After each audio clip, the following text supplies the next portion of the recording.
আসসালামু আলাইকুম ওয়া রাহমাতুল্লাহি ওয়া বারাকাতুহু।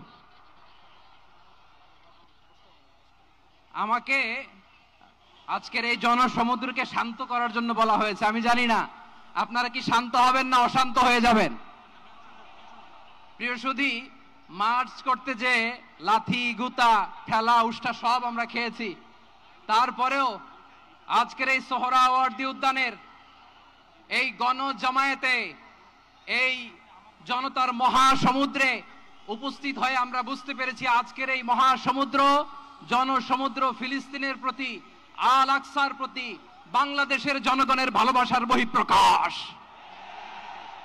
ভৌগোলিকভাবে আমরা ফিলিস্তিন থেকে অনেক দূরে হতে পারি, কিন্তু আজকের এই জনসমুদ্র প্রমাণ করে আমাদের এক একজনের হৃদয়ে, বুকের ভেতরে বাস করে এক একটা ফিলিস্তিন। আমাদের হৃদয়ে বাস করছে এক একটা গাজা, আমাদের হৃদয়ে বাস করে এক একটা আল কুদস। চিৎকার করে বলুন ঠিক কিনা। আমরা আজকে সংহতি প্রকাশ করব আমাদের মুসলিম ভাইদের উদ্দেশ্যে। এক আওয়াজে আমাদের কণ্ঠকে উচ্চকিত করে অতিথি থেকে শুরু করে অডিয়েন্সের সবাই আল্লাহু আকবার ধ্বনি দিয়ে সোহরাওয়ার্দী উদ্যানের এই ময়দানকে আমরা কাঁপাতে রাজি আছি না নাই? নারায়ে তাকবীর, নারায়ে তাকবীর। দিন ইসলাম, দিন ইসলাম। ফিলিস্তিন, ফিলিস্তিন। আল কুদুস, আল কুদুস। ফিলিস্তিন, ফিলিস্তিন। আল কুদুস, আল কুদুস।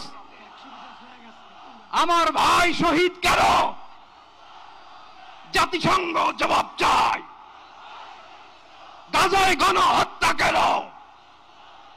জাতিসংঘ জবাব চায়। আমি যা বলি আমার সাথে আওয়াজ করে ইংরেজিতে স্লোগান ধরুন, free free Palestine, free free Palestine, free free Al Aqsa. 1 2 3 4, genocide no more. From the river to the sea, Palestine will be free. Nare takbir. Wa ma alayna illa al balagh. Assalamu alaykum wa rahmatullahi wa barakatuh.